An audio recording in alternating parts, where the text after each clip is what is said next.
नमस्कार दर्शक मित्रों, आप देख रहे हैं जीपीएमसी न्यूज़ 24/7 लाइव। 365 દિવસ વૃક્ષારોપણ કરનાર ડોક્ટર સતીશ પટેલ તથા સમગ્ર ટીમ દ્વારા નોબેલ સ્કૂલ નરોડા દેલવાડી શાળા ખાતે વૃક્ષારોપણ કાર્યક્રમ યોજાયો।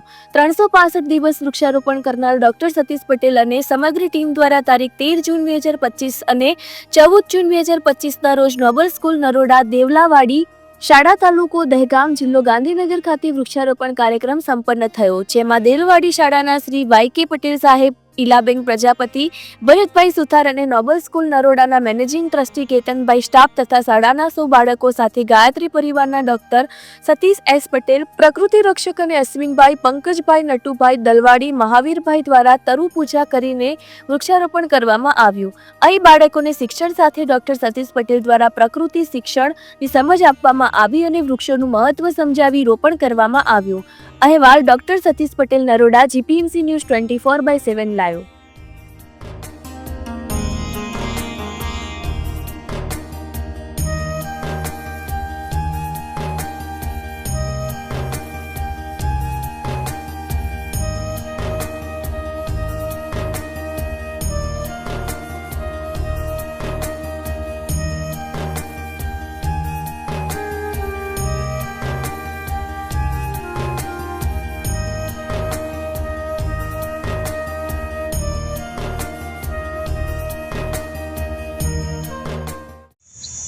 ગાયત્રી પરિવાર નરોડા તરફથી દાદા અને ડૉક્ટર સતીશભાઈ, જે મારા મિત્ર છે, રોજ સેવા સાથે જોડાયેલા છે અને નેપલ ઇન્ડિયામાં CEO બહુ સારી મોટી પોસ્ટ ઉપર છે અને બહુ બધા એવોર્ડ વિનર, કેટલાય એવોર્ડ એમને જીતેલા, બહુ એવોર્ડો જીત્યા।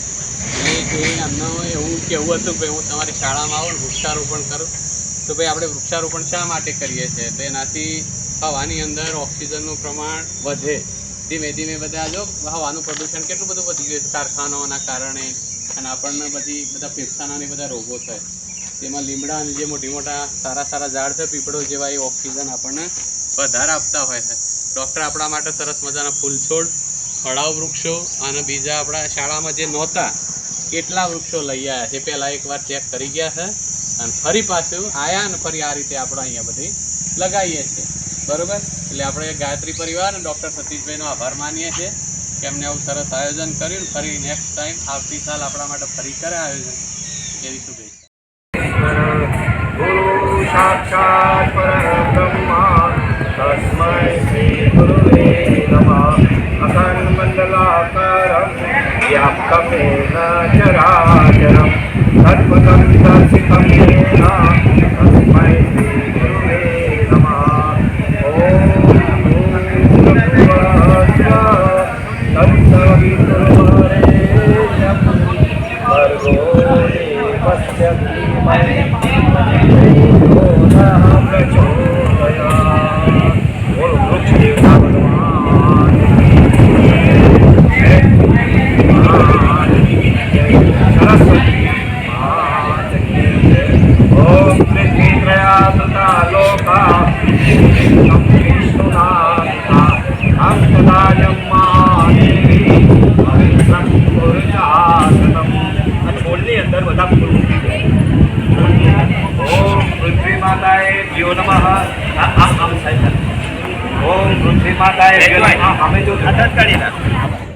અહીંના સ્કૂલના સાહેબ શ્રી વાય.કે. પટેલ સાહેબ અને બેન શ્રી પણ ખૂબ સુંદર મહેનત કરી રહ્યા છે, ખૂબ મહેનત કરી રહ્યા છે।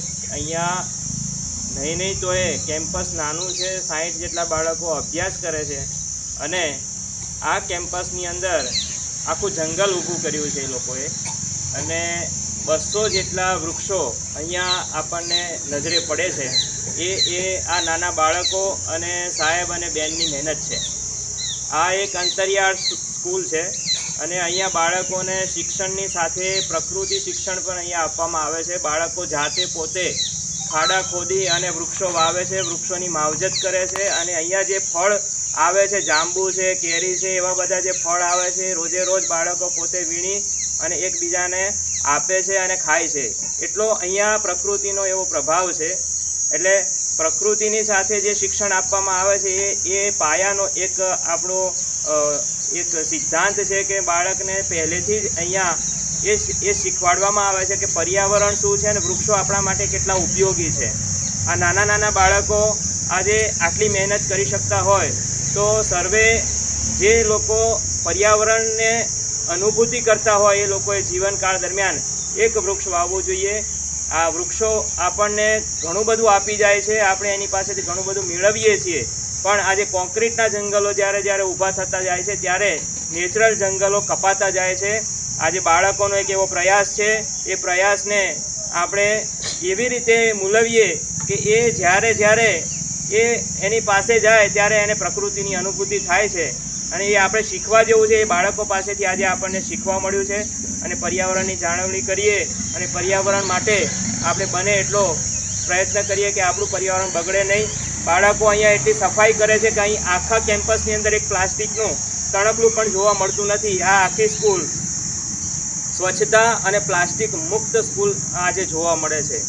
એનો શ્રેય અહીંના સાહેબ અને બેન જે છે, બે જ વ્યક્તિ છે અને બે જ વ્યક્તિ અહીંયા ખૂબ મહેનત કરી અને આ પ્રયત્ન કરી રહ્યા છે. તો આ સ્કૂલના સાહેબ અને બાળકોનો પણ અમે અહીંયા આજે તક મળી છે અમને આવવાની, તો એના માટે ગાયત્રી પરિવાર નરોડા ટ્રસ્ટ તરફથી હું એમનો આભાર વ્યક્ત કરું છું.